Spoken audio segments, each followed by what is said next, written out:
శ్రీ గురుభ్యో నమ. హరి ఓం.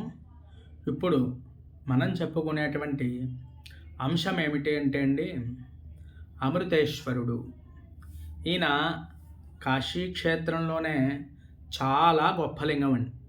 ఎంత గొప్పది అంటే పోయిన ప్రాణాన్ని కూడా తిరిగి తీసుకొచ్చేటువంటి లింగం ఏదైనా ఉందా కాశీలో అంటే అది ఒక్క అమృతేశ్వర లింగానికే సాధ్యమండి.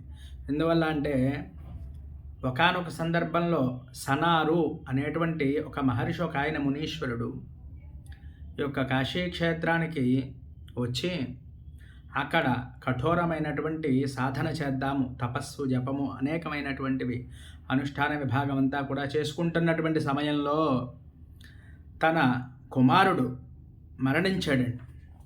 ఆ యొక్క మరణించేటప్పటికల్లా చాలా బాధపడ్డాడు.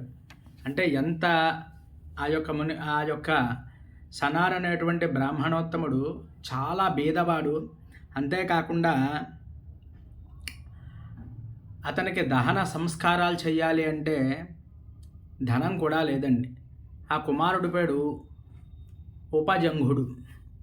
సరే, ఉపజంఘుణ్ణి మరి ఉపనయన సంస్కారాలు అయిన తర్వాత మరణిస్తే ఈ యొక్క సంస్కారాలన్నీ కూడా దహన సంస్కారాలు చేయాలి. కాబట్టి ఆయన దగ్గర ధనం లేక యాచన చేసుకొద్దాం, ఎలాగ అప్పటిదాకా కూడా ఈ యొక్క శవాన్ని ఎక్కడ పెట్టాలి అనేటువంటి ఉద్దేశంతో ఆ కుమారుణ్ణి భోరున విలపిస్తూ ఉన్నాడు పాపం ఈ యొక్క తండ్రి. ఎందువల్లంటే తల్లిదండ్రుల ముందు, కళ్ళ ముందు ఈ యొక్క పిల్లాడు మరణించాడు అంటే ఆ బాధ ఎలా ఉంటుంది అంటే ఆ తల్లిదండ్రులకి చాలా వర్ణనాతీతన. అందువల్ల ఆ యొక్క శవాన్నంతా కూడా ఎక్కడైనా దాచిపెడదాం అని చెప్పి భోరున విలపిస్తూ, విశ్వేశ్వర ఏమిటయ్యా ఇలాంటి పరిస్థితిని ఏర్పాటు చేసావు మాకు అని చెప్పి ఆ యొక్క కుమారుణ్ణి ఒక మట్టి దెబ్బలా ఉంటే అక్కడ దాచిపెట్టి ఈయన యాచనకి వెళ్ళి ఎక్కడైనా కాస్త డబ్బులు ఏమైనా దొరికినట్లయితే ధనం అది కూడా తీసుకొచ్చి ఈ సంస్కారాలన్నీ కూడా చెయ్యాలి అనేటువంటి ఉద్దేశంతో మరి అలా వెళ్ళడం జరిగింది. వెళ్ళి అలా తిరిగి ఏడుస్తూ పాపం చాలా బాధతో దిగమింగుకుంటూ వెళ్ళి వచ్చేటప్పటికీ ఆ కుమారుడు ఆడుతూ కనిపించాడండి. చనిపోయినటువంటి కుమారుడు లేచి ఆడుతూ కనిపించేటప్పటికీ ఒక్కసారిగా ఈయనకి, ఈ సనారు అనేటువంటి ఆయనకి ఎలా ఉందయ్యా అంటే ఏమిటి ఇది, కళ్ళ ముందు అసలు నేను నమ్మలేకపోతున్నానే. ఎందువల్ల అంటే నా కళ్ళ ముందు మరణించాడు, ఈ యొక్క శవాన్ని పట్టుకెళ్ళి నేను దాచాను, ఈ దాచినటువంటి కుర్రాడు ఇప్పుడు ఆడుతూ కనిపించాడు.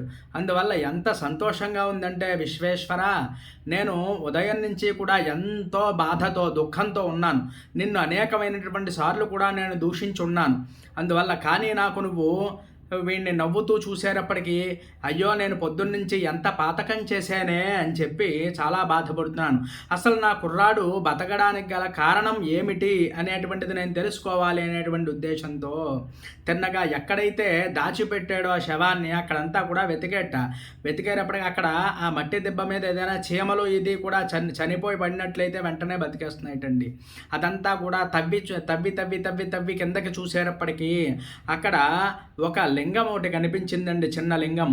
అది అలా తవ్వుతూ ఉండేటప్పటికీ ఒక లింగం చూసి చాలా ఆశ్చర్యపోయేటి యొక్క బ్రాహ్మణోత్తముడు.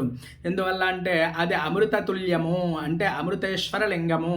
ఎవరైతే కాశీ క్షేత్రంలో ఈ యొక్క అమృతేశ్వరుని కనుక దర్శనం చేసుకుంటారో, అలాగే మణికర్ణిక స్నానమాచరిస్తారో, చక్కగా వచ్చి అభిషేకం చేసుకుంటారో అమృతేశ్వరుడికి, చక్కగా ఆ యొక్క మారేడు దళాలతో కనుక అర్చన చేస్తారో వారందరికీ కూడా శరీరం రుగ్మతలన్నీ కూడా తొలగిపోయి సంపూర్ణమైనటువంటి ఆయుర్దాయం కలుగుతుంది. అంతేకాకుండా పోయినటువంటి ప్రాణాలు కూడా తిరిగి వచ్చేటువంటి లింగం ఎక్కడైనా ఉందా అంటే అది ఒక్క అమృతేశ్వర లింగానికే సాధ్యమవుతుంది అని చెప్పి కాశీఖండంలో కూడా చాలా అద్భుతంగా ఈ లింగం కోసం మరి చెప్పడం జరిగింది. అటువంటి లింగాన్ని మీరందరూ కూడా తప్పక దర్శించండి.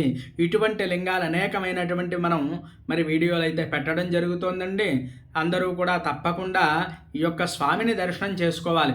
మనం కాశీ క్షేత్రానికి వెళ్ళాము అంటే ఏదో రూముల్లో పడుకున్నాం, ఏదో కాలక్షేపం చేసామని కాకుండా తప్పకుండా ఇటువంటి లింగాలు అనేకమైనటువంటి ఉన్నాయండి కాశీ క్షేత్రంలో. తప్పకుండా మనం ఏమిటి అంటే మనం చూడాలి, దర్శనం చెయ్యాలి అని చెప్పి అనుకున్నాము అంటే మనం తప్పకుండా ఇలాంటి లింగాలు ఎన్నో పరమేశ్వరుడు మనకి దారి చూపిస్తూ ఉంటాడండి. అందువల్లే నేను ఇటువంటివన్నీ కూడా చేయడం జరుగుతోంది ముఖ్యంగా. మరి అందరూ కూడా మీకు అవకాశం ఉన్నవారు మరి తప్పకుండా వెళ్ళి సందర్శన చెయ్యండి. ఎందువల్లంటే మీరు సందర్శిస్తే ఆ పుణ్యంలో మేము భాగం పంచుకుంటాము. అలాగే మరి లేనివారు ఉన్నారు, వెళ్ళలేని అవకాశం లేనివారు, వాళ్ళు మాత్రం తప్పకుండా ఈ వీడియోలో దర్శనం చేసుకుంటారు అనే ఉద్దేశంతో మరి ఈ వీడియో స్వామి నది నేను చూపించడం జరుగుతుంది. మరి మన ఛానల్ ఎవరైనా సబ్స్క్రైబ్ చేయకపోతే అందరూ కూడా సబ్స్క్రైబ్ చేయండి. అలాగే మీరు 10 మంది చేత చేయించి తప్పకుండా ఈ వీడియో షేర్ చేసి అందరికీ కూడా మన వల్ల స్వామివారి యొక్క కాశీ క్షేత్రంలో ఉండేటువంటి ఇటువంటి అద్భుతమైనటువంటి వీడియోలన్నీ కూడా దర్శనం చేసుకునేటువంటి అవకాశం మనం కల్పించిన వాళ్ళం అవుతామండి. 10 మందికి తెలియచెప్పిన వాళ్ళం అవుతాము. మన ధర్మాన్ని మనమే కాపాడుకోవాలి కాబట్టి ఇటువంటివన్నీ కూడా నేను పెట్టడం జరుగుతోంది. హరి ఓం తత్సతు. స్వామివారిని తప్పక దర్శనం చేసుకోండి. ఆ యొక్క పరమేశ్వరానుగ్రహం మనతో పాటుగా అందరూ పొందాలి అని చెప్పి మనసా వాచా కర్మణ నేనైతే కోరుకుంటూ స్వామివారి దర్శనాన్ని అయితే మీకు నేను ఇప్పుడు తప్పకుండా చేయించడం జరుగుతోంది.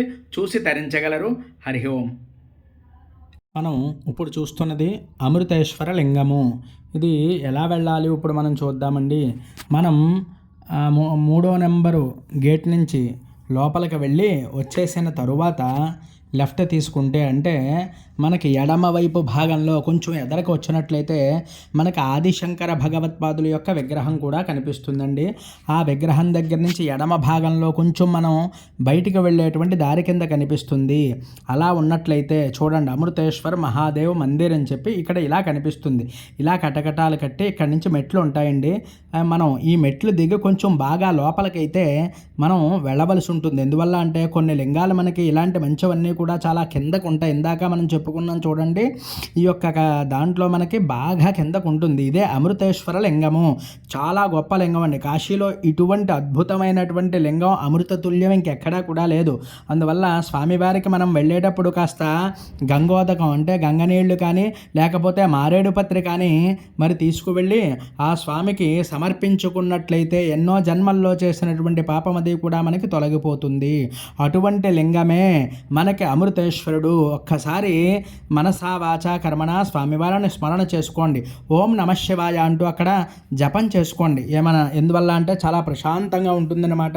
ఎవరు ఇటువంటి లింగాలు ఎక్కువ మందికి తెలియదు కాబట్టి ఇది కొంచెం ఖాళీగా అయితే ఉంటుందండి. ఇటువంటి లింగాలు తప్పక దర్శనం చేసుకోవాలి. మనం కాశీ క్షేత్రంలో చాలా గొప్ప లింగం ఇది. అందువల్ల తప్పక అవకాశం ఉన్నవారు వెళ్ళి దర్శనం చేసుకోగలరని మనవి చేస్తూ మరి ఈ వీడియో స్వామికి అంకితం ఇస్తున్నాను. ఓం అమృతేశ్వరాయ.